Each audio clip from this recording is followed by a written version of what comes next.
남편과 연애를 하던 시절만 해도 정말 이런 집안, 이런 환경에서 자랐을 거라는 생각을 단 한 번도 해본 적이 없었어요. 우리 남편은 다정한 사람이었고 항상 저를 먼저 챙겨주고 제가 먹는 것만 봐도 배가 부르다면서 제 입맛에 맞는 데이트 코스를 직접 준비해 오던 사람이었으니까요. 남자는 하늘이고 여자는 땅이라는 생각은 못했어요. 여자는 항상 남자의 말을 따라야 한다. 여전히 목소리가 크면 안 된다고 하는 우월주의에 사로잡힌 집안의 장남으로 생각 못했죠. 결혼을 약속할 때 남편이 저에게 울어 섞인 목소리로 평생의 방패가 되어주겠다고 말할 때만 해도 저는 시댁의 분위기를 실감하지 못해서 왜 저러나 싶었죠. 남편과 함께한 생활을 통해 저의 생각과 시야는 많이 넓어지고 서로를 존중하며 살아가고 있습니다. 함께라면 어떤 시련이 있더라도 극복할 수 있을 것이라고 생각해서 남편과 결혼을 강행했어요. 그러나 정말 이런 집안일을 상상도 못했어요. 혹시 대대손손 내려오는 종갓집이라는 말을 들어보신 적이 있으신가요? 저는 종갓집이 한옥집에 사는 가문의 이야기인 줄 알았거든요. 어느 가문이든 족보를 살펴보면 마지로 이어지는 큰 집을 모두 종갓집이라고 불렀다는 것을 시집을 온 후에야 알게 되었어요. 꽤 오랜 전통을 이어온 집안인 건지 조상님을 모시는 선선도가 따로 있었고 집안의 족보가 가보로 여겨지는 집안이었던 것 같아요. 그 고향집에는 대들보로 여겨지던 많은 사람들이 있었는데 조상당이 어떻다고 하면서 시작된 두세 시간은 계속된 대화로 이어졌다. 집안으로부터 대대로 전해지는 이야기는 고추장과 된장, 새롭게 리모델링한 한옥집의 큰 마당에는 호박이 많았다. 여러 항아리는 셀 수 없을 정도였는데 도시에서만 살아온 나로서는 그 집을 처음 보니 걱정보다는 신기함이 더 크게 다가왔다. 집안 전통을 이어나가는 데 필요한 비법으로 만들어진 탁주가 제공되었는데 처음 받은 술을 마심과 동시에 너무 맛있고 깔끔하여 놀랐다. 어쨌든 데이트 포어매트 플레이스 홀더. 역사책에서만 보면 성균관 선비들이 사는 집 같은 터에서 평생을 사셨다고 시댁은 조상님을 모시는 것을 제일 큰 업으로 삼으셨죠. 거기다가 손이 귀한 집이라고 하시면서 예전에는 아들을 낳기 위해 첩을 몇 명이나 받아들였다는데 우리 시어머니는 남편을 낳았다는 것에 큰 자부심을 가지고 계셨어요. 저는 무슨 책에서만 보던 순수한 혈통이라는 말을 듣고 입을 벌리곤 했습니다. 종갓집에 대한 대단한 자부심이 있는 집에 시집을 보내게 되어서 저희 부모님께서는 걱정이 그다지였어요. 저는 그런 부모님의 속도 모르고 다정한 우리 남편과 평생 함께하고 싶습니다. 행복하게 살 생각만 하고 있었습니다. 참, 제 생각이 짧아도 너무 짧았네요. 결혼식을 올리기 전에 일가 친척분들에게 일일이 소개를 올려야 하는데 시댁에 찾아가게 되었는데 그때 처음으로 결혼을 해도 되는 걸까 하는 생각을 하게 되었어요. 1년에 제서만 12번이 있는 것도 모자라서 명절만 됐다 하면 집안을 꽉 채울 정도로 먼 친척까지 전부 시댁에 방문을 하기에 손님성을 차려야 한다고 하더라고요. 나도 이제 며느리가 들어왔으니 일손 하나 더 생겨서 기쁘구나. 우리는 조상님 모시면서 사는 걸 인생의 업적이라고 생각한단다. 우리가 이렇게 대대의 손손대가 끊이지 않고 아들을 떡하니 낳아 가문을 유지한다는 것이 전부 조상님의 덕 때문이라는 걸 잊어서는 안 된다. 엄마, 무슨 그런 소리를 하고 있어요. 현대 문명으로 들어오면서 저는 여러 번 제사를 지내고 쓰잘데기 없이 모이는 거에 불만이 커요. 전선의 조상님 잘 모셨으면 되지 뭐 하는데 계속해서 귀찮게 매번 제사를 지낸다고 음식을 산더미처럼 쌓으면서 고생을 해요. 얘가 큰일 날 소리를 내가 이렇게 무탈하게 이렇게 클 수 있었던 게야 전부 다 조상님 덕이라는 걸 몰라서 그래. 항상 감사한 마음을 지니고 살아야 하는 거야. 저는 시댁에서 조상님 타령하는 게 너무나도 지겹습니다.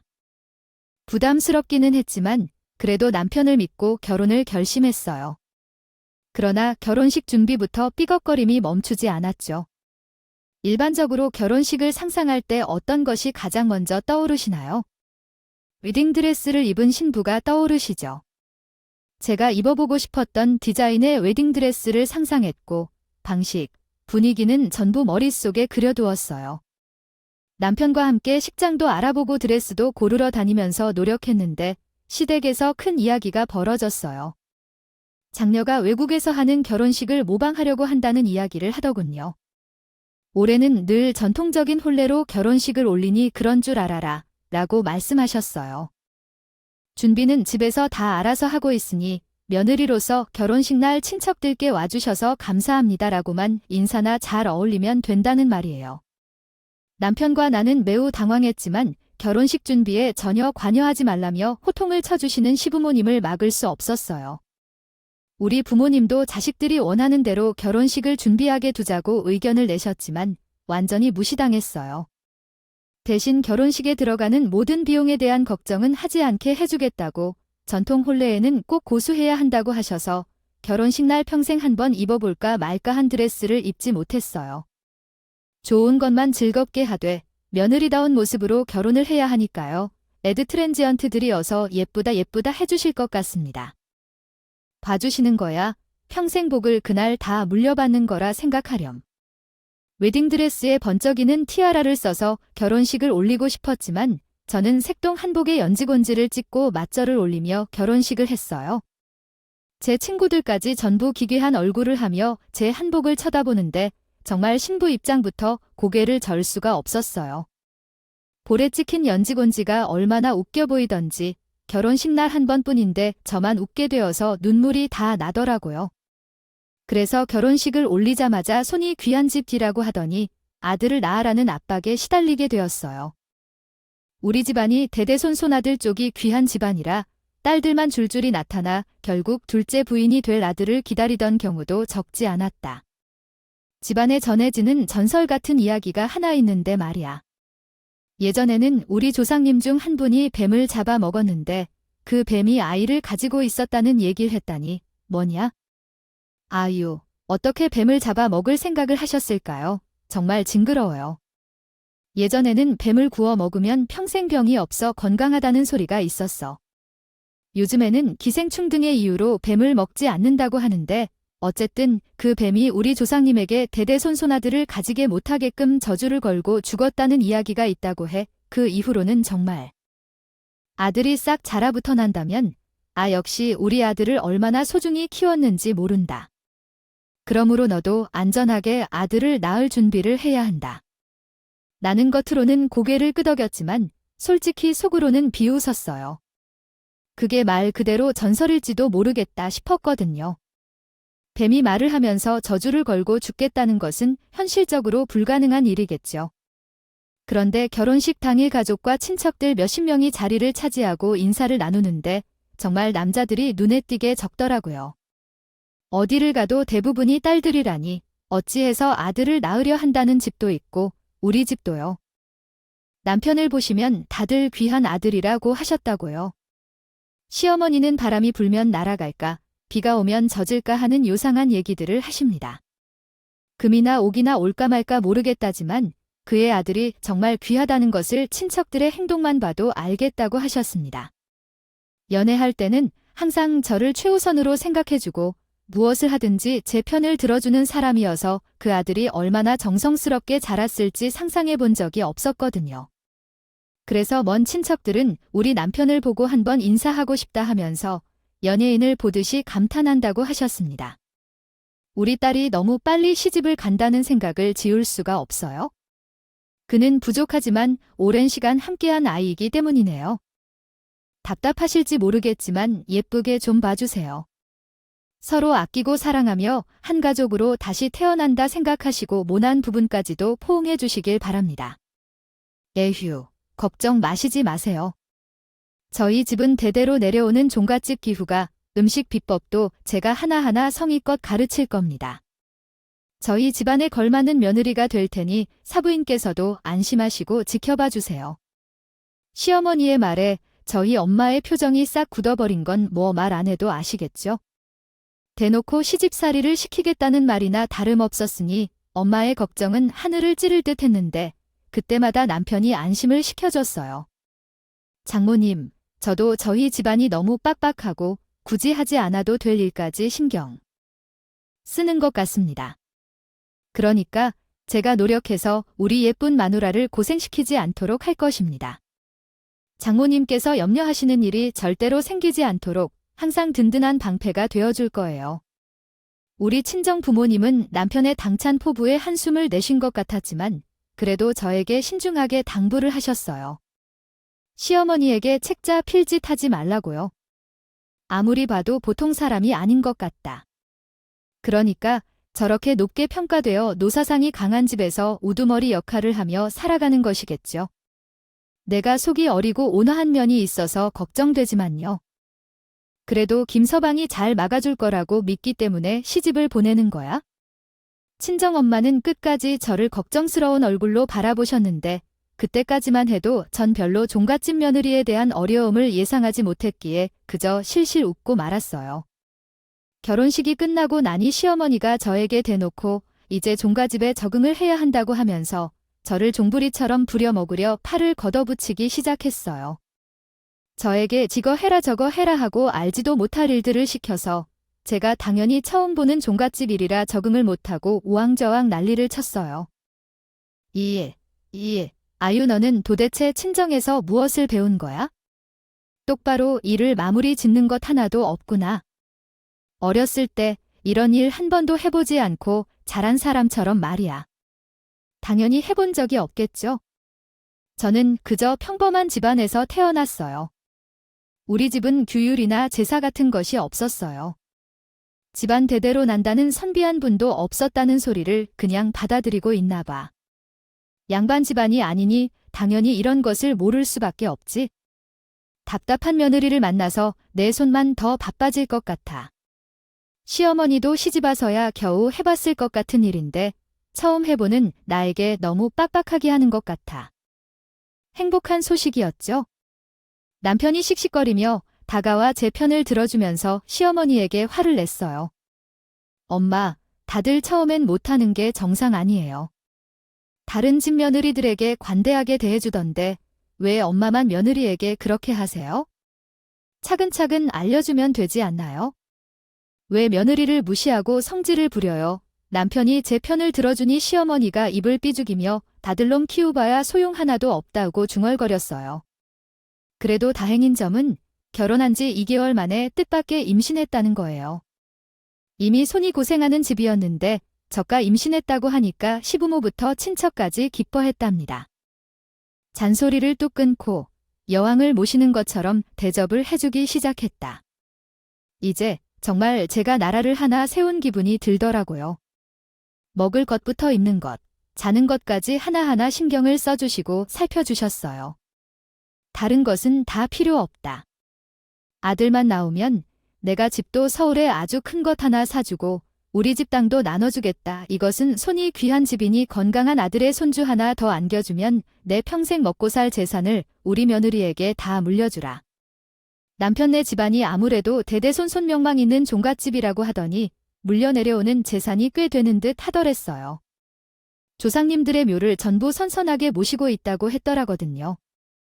산 하나의 가격이 얼마나 나갈까요? 궁금해했던 참에 그 재산을 모두 내 대신 넘겨주신다고 하시니 솔직히 말해서 제가 욕심이 나더라고요. 그때부터는 매일같이 연락하십니다. 고기가 땡기면 다들이라며 고기를 보내주시고 배 모양이 둥글면 아들이라며 배를 만져보라는 식으로 말씀하셨어요. 처음에는 그냥 웃으며 넘겼지만 매일같이 아들에 대해 얘기하시는데 아들이 나오지 않으면 소박이라도 맞을 줄 알았다는 듯이 말하시니까 그러다 보니 저도 스트레스를 받게 되었어요.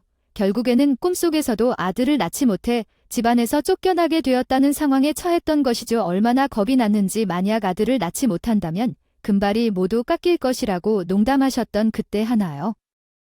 같다는 불안감에 시달리기 시작했어요.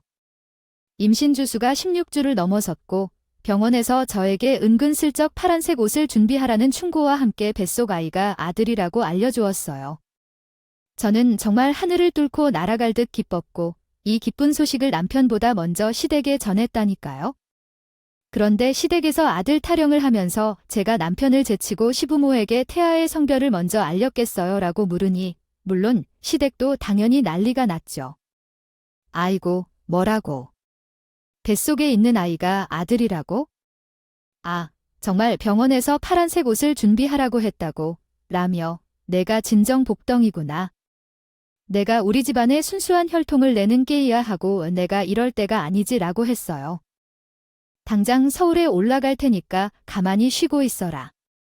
정말 몇 시간 만에 서울에 있는 우리 신혼집까지 찾아오실 거니까 귀한 손주를 가진 몸이니까 무조건 안정을 취해야 한다고 집안일은 손 한 푼 까딱하지 말라고 하셨어요.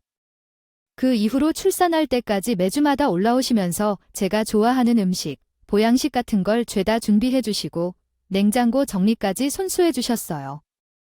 제가 부담스러워 할까봐 정말 음식과 집안 정리만 싹 해주시고 다시 시골집으로 내려가시는데 몸을 둘 바를 모르겠답니다. 아이고, 우리 복덩이, 우리 며느리가 내 인생 최대 복덩어리다. 이 뱃속에 귀한 손자가 들어있다고 생각하니까 아우. 주책맞게 눈물이 다 난다. 우리 며느리. 출산하는 그날까지 손끝에 물 한 방울 묻힐 생각하지 마세요. 내가 다 해줄 테니까요. 필요한 게 있으면 언제든지 연락하세요. 정말 대통령이 오셔도 이만한 대접을 받을 수 있을까요? 싶을 정도로 격식을 갖추어 대접을 해주시는데 집에 놀러 오셨던 친정 엄마가 보시고는 깜짝 놀라셨어요. 저출산을 하는 날까지도 정말 귀찮은 일 한 번도 떠맡아주지 않고 편안히 뒹굴거리면서 시간을 보내다가 아들을 건강하게 낳게 되었어요. 출산 후 회복을 하느라 병실에서 누워있는데 먼 친척들마저도 병원을 찾아오셔서 저에게 부담스럽게 병실 입구에서요. 돈 봉투를 쥐어준 채 사라지셨어요. 손이 귀한 집에서 떡하니 첫째로 나온 아들이니 그에 걸맞는 성의를 표현해야 한다면서 몇 개의 두둑한 봉투를 쥐어주셨는지 몰라요. 돈 봉투가 쌓여가니까 저희 친정 부모님께서는 병실에 오셔서 저를 보러 왔다가 혼을 내두르셨죠. 저도 이걸 정말 다 받아도 되나 싶을 정도로 벙벙해서 어쩔 줄 몰라 하고 있었는데 남편이 그러더라고요. 어르신들께서는 당신 예쁘다고 챙겨주신 거니까 이걸로 마사지도 받고 하고 싶었던 거 다 하면서 용돈으로써 이 돈으로 우리 아이에게 뭐 사줄 생각하지 말고 전부 다 당신 챙기는데 쓰라고 말이야. 그만큼 아들이 귀한 집이니 고마운 마음에 주신 거니까 알겠지요. 남편이 저에게 너무나도 고생했다고 하며 눈물까지 흘리며 그 돈 모두 회복하는 데 사용하라고 하니 우리 친정 부모님도 뿌듯해 하셨습니다. 다정한 남편을 만난 것이 인생 최대의 축복이라고 하시면서 시댁에서 시집살이를 시키려는 노력이 있어도 남편이 잘 막아줄 것 같아 안심된다고 말씀하셨습니다. 아들을 출산한 이후에 저는 하던 일을 전부 그만두고 육아에만 집중했으면 좋겠다고 강요를 받아서 어쩔 수 없이 다니던 회사를 퇴사하고 육아에만 집중하기로 했습니다. 물론 아이가 자라는 순간은 일시적이니까 회사를 그만두고 육아에만 집중하고 싶은 생각은 있었지만요. 그래도 강요로 그만두니 마음이 좀 씁쓸하더라고요. 손이 귀한 집이라서 간섭이 심한 건지 뭔지 잘 모르겠는데 하루에 한 번 꼭 제게 전화해서 우리 아들의 이야기를 묻곤 하셨어요. 그 우리 귀한 손자가 오늘은 응가를 몇 번이나 했다니? 분유는 면밀하게 먹인 게 해야 양을 좀 더 늘려야 하지 않겠니? 모유가 시원치 않아서 걱정이다. 좋은 톱은 잘라줬니? 우리 손자 얼굴에 상처라도 나면 큰일이다. 그가 잘 자고 오늘은 몇 시간 잤는지 기록해뒀니? 처음에는 자주 못 보는 손자가 이렇게 보고 싶으면 얼마나 저러겠나 싶어서 사진도 찍어서 보내드리고 싶네요. 궁금하신 것에 대해 모두 말씀드렸어요. 그런데 매일 한 번씩 꼭 그랬다니까 정말 미치겠더라고요. 제가 얼마나 열심히 기록을 해도 아이가 몇 시간부터 몇 시간까지 잠들었는지, 분유를 언제 먹었는지, 응가를 했었는지, 하루에 몇 번 기절했는지 등을 일일이 기억하고 기록하지 않잖아요. 그런데 그 일을 하나도 잘못한다면서 계속 잔소리를 하니까 미치겠어요. 그래서 결국 남편에게 참다 이야기를 했어요. 남편은 시댁에서 저에게 그렇게 전화하지 않았는데 엄청 놀라면서 시댁에 전화를 해서 한 소리를 들었어요. 신생아로 인해 잠도 제대로 못 자고 아이를 제대로 못 키우는 며느리한테요. 매일 전화해와서 무엇을 물어보시는 건가요? 제가 잘 키우고 있습니다. 그만 좀 하셔야죠. 계속 이렇게 귀찮게 하시면 지치게 되어 육아도 제대로 못할 거예요. 아이고, 손자를 보고 싶고 궁금해서 묻는 거라니까 왜 그렇게 어렵게 대답해야 하나요? 어미는 말이라고 하나하나 기록해 둔 걸 보고 싶고 궁금할 거예요. 알겠어요. 궁금한 마음 알겠어요. 하지만 내가 보여줄 게 아닌거려. 몸조리를 끝내고 나면 1년에 12번을 드리는 제사가 있는 집이에요. 당연히 제사를 드리기 위해 매달 한 번은 시부모님 집에 찾아갑니다. 애랑 시부모님도 바빠서 매달 한 번 볼지 말지 고려 중이시니까요. 지방까지 아기를 데리고 가는 길에 너무 힘들었어요. 생후 8개월 정도 된 아들 때문에 친척들이 자꾸 안아주고 업어주다 보니 그런 것인지 뭔지 손이 완전히 버거진다고 표현하셨어요. 안고 있지 않으면 울음소리가 멎지 않는데 그런 때부터 낯을 가려 시작했고 저는 계속해서 안고 있어야만 했어요. 아이가 눈물을 흘린다는 말씀이실 거예요. 하루 종일 아이를 돌봐야 해서 당연히 시댁에 가서도 자연스럽게 제사나 손님을 대접하는 일에서 멀어졌어요. 어르신들이 우리 아들을 보고 싶어 하셔서 옆에 달라붙어 있어야만 했던 거기 때문입니다. 아들이 소변을 보았는지 몰라서 기저귀가 충분히 묵직해져서 갈아주려고 그 안에 눕혀 기저귀를 벗겼는데 친척 할아버지 한 분께서 유심히 바라보시더라고요. 전 굳이 민망해서 얼른 기저귀를 갈아주려 했지만 친척 할아버지께서 차츰 다가오시며 아이를 뚫어지게 보고는 소스라치게 놀라시는 것을 보았는데 이해할 수 없는 표정이었습니다. 갑자기 친척 할아버지께서 다른 어르신들을 불러오시고 우리 아들의 허벅지를 가리키며 호들갑을 떠십니다. 아들 허벅지 안쪽에 어떤 특이한 모양의 점이 한 개 있었는데 처음 태어났을 때는 눈에 띄지 않았던 것 같은데 몇 달 후에 나타난 점인 것 같아요. 남편도 신기하게 생각하고 있었어요.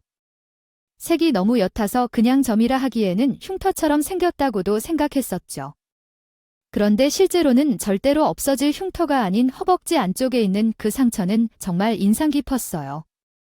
약간 나비 모양처럼 생긴 그 점은 잘생기지 않은 편에 속하는데 남편이 여러 차례 언급하기도 했었죠. 나비 모양의 그 점은 집안 대대로 내려오는 족보 말고도 조상님들의 신성을 다룬 책에 한 권 더 있었어요.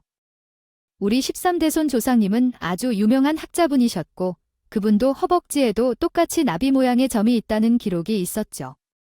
그래서 모든 친척들이 우리 아들의 허벅지 안쪽에 있는 나비 모양의 점에 감탄하며 구경했어요. 틀림없이 뜻을 전하듯이 말씀드리면 저희 조상님들이 환생을 하셔서 우리 혈통을 확인하는 증거라고 하십니다. 이런 점은 쉽게 나오는 게 아니라며 누구나 표창장을 받은 것처럼 실실 웃으며 이야기하는데 제가 어떻게 대답해야 할지 몰랐습니다. 제가 말 못하고 있는데 시어머니는 잠입하여 말씀하셨죠. 봐요. 우리 아들은 순수한 혈통이라서 손주도 동일한 혈통을 인정받는다고 말하시는데 시어머니가 왜 또 순수한 혈통을 언급하시나요? 집안족보에 모두 이름이 올라와 있는데 역시 같은 집안 아닌가요? 사람이지 않나 싶어서 갸우뚱했어요. 나중에 남편이 슬쩍 말을 해줬는데 종가집의 대를 잇기 위해 아들을 낳게 하기 위해 들인 첩이 많았다고 했어요. 첩의 아들들은 순수한 혈통이 아니라는 이야기가 나오면서 윗사람들끼리 많이 논의했다고 합니다. 우리 시어머니는 본인이 자신의 힘으로 태어난 아들이라며 우리 남편을 매우 자랑스러워 하시는데 그래서 순수한 혈통이라는 말을 자주 사용한다고 덧붙였습니다. 저는 정말 종가집에 대한 감성을 전혀 모르겠어요. 이 집안은 혈통을 엄청 중요시하고 아들을 많이 따지는 것 같기도 하고 나비 모양의 하나의 점으로도 온 집안 사람들이 우리 아들을 조회한다고 해요. 조상님의 환생을 믿으면서도 어르신을 대접하는 것처럼 정성을 다해 모시며 살아왔습니다.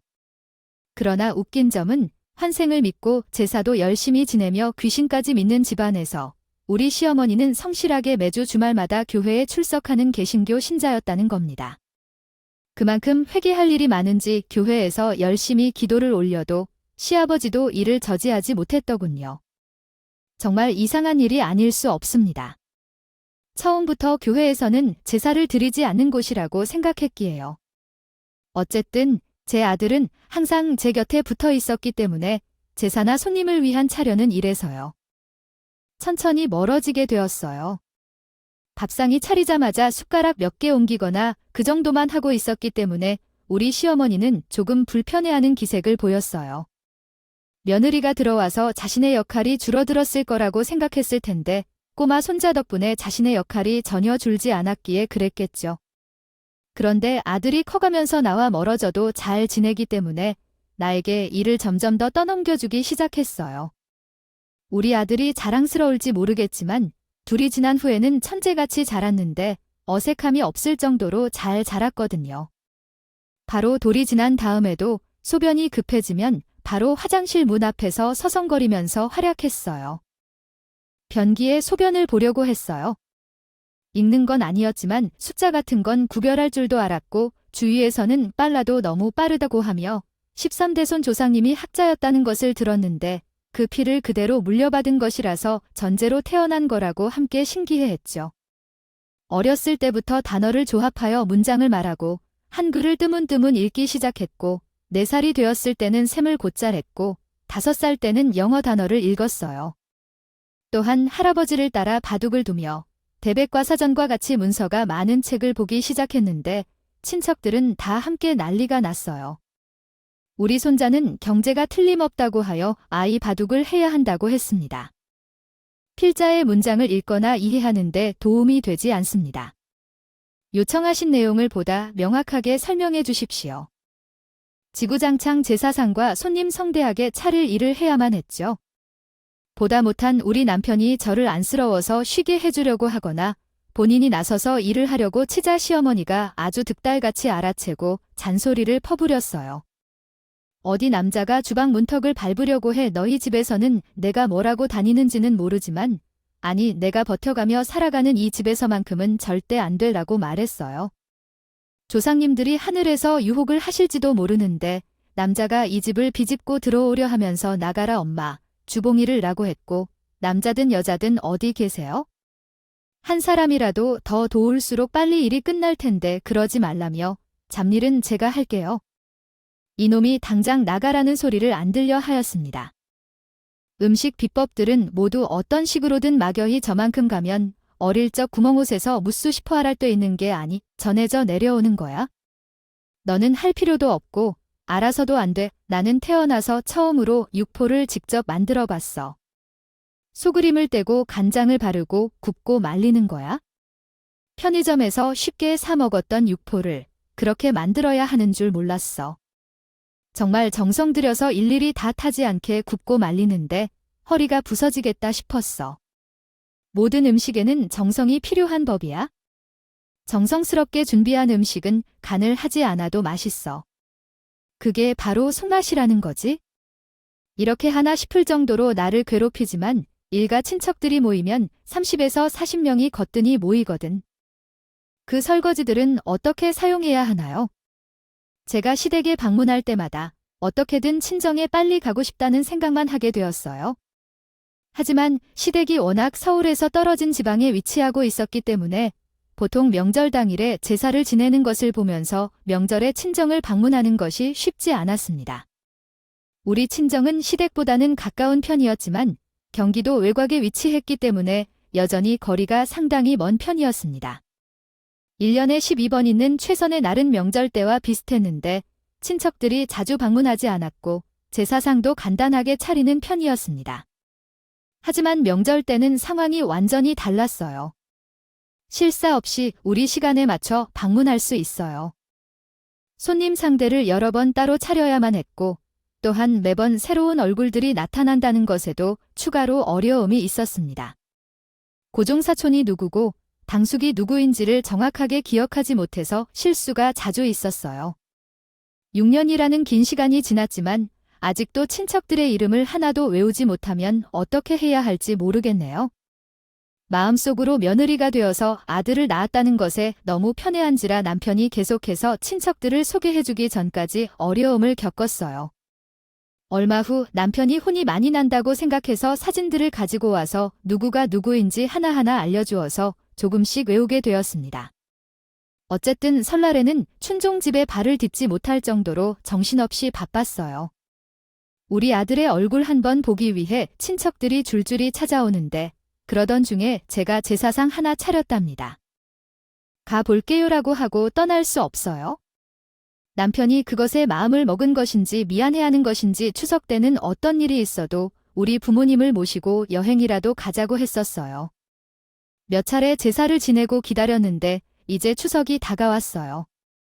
어머니는 이번에 그 애가 처가에 가서 우리 부모님께 인사를 드리고 싶다고 했습니다. 친정 부모님을 먼저 뵙고 내려가야죠. 왜 출가를 하게 돼서 친정을 먼저 가냐고 그러냐. 종갓집에 시집을 왔으면 집안 규칙에 맞게 행동해야 한다는 법이 있어요. 내 눈에 흙이 들어가기 전까지 그런 행동은 결코 허용되지 않으니까 폐 이유 없이 그런 말을 하지 말고 내려가십시오. 출가 외인이라는 말도 다 예전 말이잖아요. 저희 부모님께서도 무척이나 보고 싶어 하세요. 남편도 그렇게 하겠다고 했고요. 아니면 전날 와서 제사상 다 준비해 놓고 가거라. 일단 좋은 것만 며느리가 집안 행사에 얼굴이 비추지 않는다는 건 말도 안 되는 소리야. 저는 밤을 지새우더라도 음식은 다 손수 준비하고 가라는 말에 한숨을 쉬며 하루 전날 시댁으로 출발을 하게 되었어요. 남편은 운전을 하면서도 저에게 미안한 마음을 내비치면서 이번에는 제사상 차리는 일을 무슨 일이 있어서라도 도와주겠다고 했어요. 남편이 시어머니의 말을 싸그리 무시하고 주방에 자리를 잡고 음식을 만드는 것을 도와주는데 시어머니가 가슴을 팡팡 치더라고요. 어이구, 나는 이런 모진 아들을 키워왔는데 그렇게 키웠더니 자식 노릇도 하나 못하고 추방당했군. 평소에도 너는 남편을 부려먹느냐, 내 눈에 보이지 않나? 제멋대로 굴리고 엄마는 마치 조선시대 사람처럼 행동하고 있다. 그게 무슨 상관이 있는지 알아? 친척 어르신들은 모를 텐데 엄마 말대로 우리 가문의 혈통은 정말 순수하다. 조선시대부터 우리 조상들은 차례상을 남자가 베풀었다고 하는 건데 남편이 남자가 아닌 와이프가 요리하고 일하는 게 이상한 소리야. 딱 잘라서 제 편을 들어주니까 시어머니도 더 이상 뭐라 못하더라고요. 저는 밤새 잠도 자지 못하고 제사 음식을 준비했어요. 명절 당일 아침이 되자 남편까지도 같이 일을 돕느라 잠을 자지 못해서 눈 밑에 아주 퀭한 채로 커피를 들이붓더라고요. 짐을 싸고 지금 빨리 운전을 해야 처가에 제 시간에 도착하겠어요. 차가 많이 막힐 것 같은데 중간에 휴게소 한번 들러야겠다. 저는 아들의 증가방을 챙기고 차에 올라타려고 하는데 명절 당일이라 보니 친척분들이 속속들이 도착하기 시작했어요. 대충 인사를 드리고 출발하려는데 시어머니가 갑자기 차에서 저를 끌어내려 돌려 세우더니 제 뺨을 쳤어요. 빡 소리가 나게 치는 건 아니었어요. 졸려서 비몽사몽이었는데 뺨을 후드려 맞으니까 정신이 번쩍 들었어요. 마당에 차를 세워두었었기에 옆에 아버지도 계셨고 전날 도착한 친척들부터 아침에 도착한 친척들까지 모두 한자리에 있었거든요. 다들 놀랐는데 시어머니를 쳐다보았고 시어머니는 아주 당당하게 저에게 호통을 쳤어요. 지금 내가 그렇게 가버리면 우리 귀한 손주 보러 온 친척들은 어쩌겠어? 거기다가 제사상만 딱 차려놓고 가면 손님상은 어떻게 하라는 거야? 나한테 손님상을 차리라는 거야? 지금 응. 내가 이 나이에 손님상을 차리게 놨냐 엄마. 지금 뭐 하는 짓이야? 엄마가 차례상만 차리면 된다며 밤새 잠도 못 자고 쪽잠 자면서 음식 한 사람의 얼굴을 날렸다 치고 조상님을 욕했다면 어떻게 내 아내 뺨을 그렇게 때리는 거니? 엄마야 정말 말이 안 통하는 거야 뭐야? 어떤 사람한테 조상님이 정신을 빼앗겨서 너한테 인정을 잃었다고 하는 거냐 앉아서 엄마에 대해 딱소리를 쏘니 조상님 덕에 이렇게 살아가는 것을 알 길이 없는 누구냐 따뜻한 집에서 밥 먹고 잘 고자는 건데 그것도 다 조상님의 가르침 덕분이잖아 왜 몰라? 조상님께 받은 도움이 뭐 있었나 내가 당첨금을 준다거나 뭘 했나 내가 가진 위치는 내 노력으로 받은 것이야. 조상님 덕분이라는 게 뭡니까 엄마야. 정신 좀 차려 제사를 몇 번이나 해주는 것이냐? 우리 몰라요. 여기 계신 어르신들도 그렇다고 말해요. 아무 손도 건드리지 않고 집안에서. 여자들이나 부려먹으려는 생각을 하고 진심이 없는 말이나 너 다시 얘기해. 어디 안전하다고 그런 소리를 짓거리는 거야? 당장 잘못을 인정하지 못해. 다리가 우스꽝스럽게 빠진 결과가 그런 거다. 예전부터 불쾌한 소리를 한 번도 못 듣고 시키는 대로 잘해왔던 우리 아들이 갑자기 이런 식으로 변한 것은 제 여우 같은 사돈의 탓이라고 생각해. 남편과 시어머니가 대소를 벌이고 시어머니는 제가 남편을 이렇게 변하게 만들었다고 말해. 손가락질을 받아도 저는 어지러워서 정신이 없었어요. 제가 지금 시어머니에게 뺨을 맞은 건 맞는 걸까요? 꿈인지, 현실인지, 정말 피곤해서 구별이 되지 않았어요. 친척들은 시어머니가 화를 내자 아무런 대책도 못 내고 단지 입만 벌리며 눈치를 살피고 있다가 시아버지는 한숨만 깊게 내쉬고 계셨어요. 이 집안에서 이렇게 고생을 하면서 제사상을 준비해봐야 할 게 없다는 생각이 나서 눈물이 고였어요. 시어머니는 집안에서 귀족으로 자란 사람이라 그런지 다들 조심스럽게 눈치를 살피고 있었는데 시어머니가 갑자기 우리 아들을 강하게 안아주더라고요. 우리 손주는 우리 집안의 혈통이야. 너 혼자 가든지 어디서 우리 집을 떠났다 당일에 친정집에 가다니 무슨 말인가 라며 시어머니가 화를 내셨어요. 너무 생겼다고 편할 생각하지 말고. 지나는 와중에 우리 집에서 이상한 소리가 들려서 아이를 두고 가면 안 돼. 결코 그렇게 할 수 없어. 그러나 잔잔하게 있던 우리 아들이 정말 어디서 그런 용기나 힘이 나온 것인지 시어머니를 향해 볼을 작게 치는 일이 아닐 것이다. 진짜 그때 모든 사람들이 숨조차 쉴 수 없을 정도로 입을 꽉 다물었다. 시어머니도 뺨을 맞을 때마다 정신이 번쩍 드는지 무슨 소리도 내지 못하고 있었지만 우리 아들이 소리를 질렀다고 해요. 할머니가 제정신이 아닌 것 같아. 우리 엄마를 때렸어. 유치원에서도 친구를 때리지 말라고 했는데 할머니는 왜 우리 엄마를 때리는 거야? 그렇게. 6살 어린아이가 입에서 이야기를 시작하면서 줄줄이 경악스러운 이야기가 나오고 있었어요. 어머니의 얼굴은 시퍼렇게 질리다 못해 기절할 것처럼 변했어요. 할머니께서 나 5살 때 나의 허벅지에 점이 있어서 다행이라며 할머니가 만들었다고 하셨어요. 시어머니는 한 번씩 우리 아들을 번갈아가며 보시면서 아들이 쉬지 않고 이야기를 뱉어내고 있었어요. 할머니께서 제가 어릴 때 울 때 바늘로 찔러서 만든 점이라며 나한테 물어보셨었어요. 제게 기억이 안 난다고 하니 기억 못하면 다행이야 하셨어요. 달콤한 과자를 주었는데 시어머니는 아무 말도 하지 않았다. 친척들부터 시작해서 남편의 아버지까지 모두 왜 그런 점을 찍었나 고 시어머니를 추궁했다. 시어머니가 답변을 거부하자 우리 아들이 당당하게 말을 이었다. 할머니가 우리 엄마에게 미안하다면 나가 말할 거라며 점은 바늘로 찔러서 만든 거라고 들었다고 사과했다. 의심받지 않으려면 우리 아버지가 말한 대로 조상의 피를 유추한 척해야 한다고 말했다. 강요로 점을 나비 모양으로 만들어야 한다고 했다. 달군 바늘로 콕콕 찔렀다고 했어? 다들 시어머니를 바라보면서 이게 다 무슨 소리냐면 똑바로 이야기하라고 추궁했고 시어머니는 얼굴이 사색이 되어 벌벌 떨기 시작했어요. 저는 제 아들 허벅지에 상처를 내서 점처럼 흉터를 만든 게 시어머니 짓이라는 게 너무나도 충격적이었죠. 그런데 조용히 한숨만 삼키던 시아버지가 아주 낮게 가라앉은 목소리로 말을 하더라고요. 그래, 내가 어쩐지 이상하다 싶은 구석에 한두 가지가 아니었어. 애가 크면 클수록 나랑 닮은 구석이 없어서 내가 큰맘 먹고 친자 검사를 했었지. 우리 아들이라고 믿었지만 그래도 의심하는 건 서로에게 좋지 않다고 생각해서 진작 검사를 맡겼더니 불일치가 뜯어졌었나 봐요. 설마 불륜을 통해 남의 자식을 낳은 것인가 의심스러워서 당신의 머리카락을 가져가서 한 번 더 검사를 했었어요. 뭐라고요? 친자 검사를 했다고요.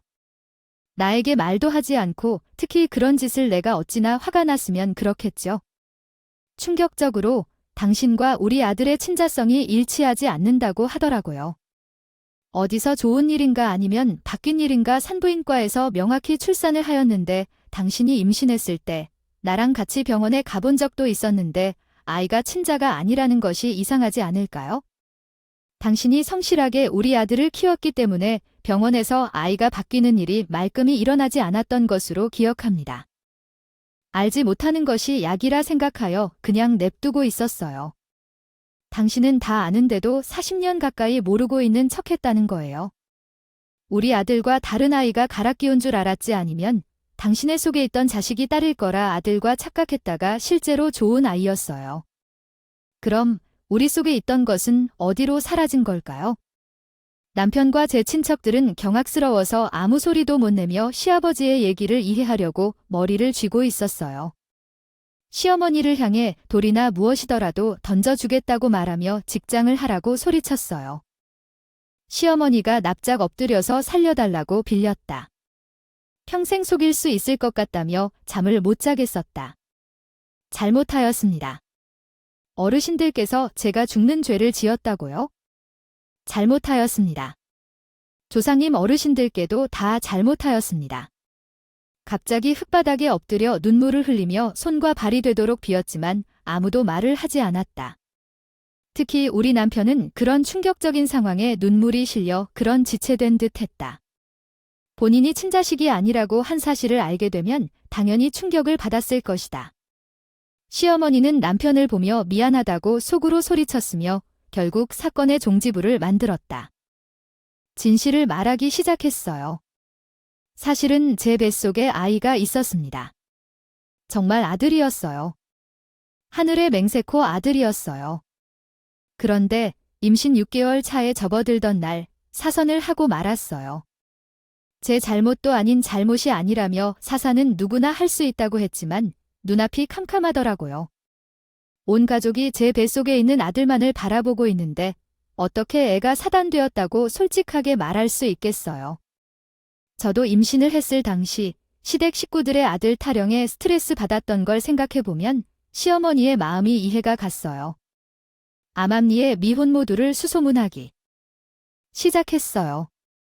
친정집에서도 아들이 사산됐다는 걸 알리면 제가 소박 맞을 거라 생각했는지 뒤로 열심히들 알아봐 주셨죠. 그러다가 아들을 가진 미혼모를 알게 되었고 그 여자가 출산을 하자마자 제가 아들을 데리고 왔어요. 친척들은 전부 다 경악스러움에 아무 말도 하지 못했고 우리 남편은 벌써 충격에 쓰러지고 말았죠. 잠도 한숨 못 잤는데 출생에 대한 비밀까지 알아보렸으니 그 충격이 얼마나 컸을까요? 다들 혼비백산이 되었고 시어머니는 엎드린 상태로 계속해서 친척들에게 잘못했다며 빌고 있었어요. 큰할아버지를 비롯한 어르신들은 아무리 그래도 애를 사올 생각을 하냐면서 크게 화를 내시며 시어머니께 소리를 질러드렸어요. 어디 출신인지도 모르는 사람을 데려다가 이 나이까지 죽을 죄를 짓게 되었어요. 정말 이렇게라도 안 한다면 죽게 될 것 같았어요. 너무 무서웠다고요. 저는 마누라 단속을 제대로 하지 못한 탓입니다. 아예 하지 않았지만 우리 아들이 내 혈통이 아님을 알면서도 진심으로 키웠습니다. 개운종이라는 말은 무시할 수 없는 거 아시죠? 우리 아들인데 부모님으로서 아직도 이 녀석이 나랑 닮은 부분이 보이는 것 같아요. 다들 정말 우리 집안 혈통인 줄로 생각하며 키우지 않았습니까? 아, 저 자식이 내 피를 원해도 내 아들이라는 것은 변하지 않습니다. 저는요. 기절한 남편을 병원으로 이송하기 위해 119에 전화했고 구급차가 도착하자마자 차를 타고 병원으로 향했습니다. 다행히 잠깐의 충격으로 인한 기절이었기에 남편은 의식을 금방 되찾았어요. 남편은 충격으로 당혹해하며 어찌할 바를 몰랐고 저는 그에게 위로를 건넸습니다. 그 후 시어머니는 가족이나 누구에게도 연락하지 않고 사라졌습니다. 친척들은 시어머니가 잘못을 저질렀다며 급히 종갓집에서 떠날 것을 명령했고 시어머니는 결국 시아버지와 이혼하여 소식 없이 떠났다고 합니다. 남편은 지금이라도 자신을 낳아준 시어머니를 찾고 싶지만 비밀스럽게 시어머니의 손에 맡겨진 상황인 것 같습니다. 남편이라 친모를 찾을 방법이 없었습니다. 정보라는 것조차 전혀 존재하지 않았기 때문이죠. 그래서 혹시 몰라서 실종 가족을 찾는 센터와 유전자 등록 센터에 남편의 유전자와 상황을 전부 기록해 두었습니다. 우리 아들은 똑똑해서 시어머니가 했던 기도문과 중얼거린 혼잣말들을 전부 기억해 두었기에 이런 사건도 수면 위로 드러나게 됐던 것이었죠. 시아버지는 한평생 함께 살았던 시어머니가 소리 소문 없이 사라지게 된 것에 비통함을 느끼는 듯 했습니다. 하지만 시아버지에게까지도 끝까지 숨기려고 했던 시어머니를 마음 한구석에서는 증오하는 것 같기도 했습니다. 시아버지 사이가 어색해졌지만 남편은 여전히 시아버지에게 연락을 꾸준히 하면서 인연을 이어가려 노력하고 있습니다. 양쪽 모두에게 알려지지 않았던 진실이었고 시어머니가 혼자 나쁜 짓을 했다는 사실이기 때문에 우리 아들의 허벅지에 흉터를 조작하고 순수한 혈통을 주장했던 시어머니는 좀 미친 사람처럼 보이지만 아들을 낳아야 한다는 압박으로 어떻게 고통스러워했을지 생각하며 그런 행동을 한 것일지도 모르겠다고 생각합니다. 아직도 저는 상황을 이해하기 어려우나 충격으로 인해 우울해하는 남편과 우리 아들을 위해 제가 더 힘내야 한다고 생각합니다. 가족을 잘 챙기면서 앞으로 종합적인 가정의 평안과 미래를 위해 한 발짝 더 나아가 보기로 결심했습니다. 현재는 좀 흔들리는 것 같지만 이런 상황을 극복해 나갈 것입니다. 손가락만 모래 위에 놓고 언젠가 바위성이 되길 바라며 이야기를 마치겠습니다. 감사합니다.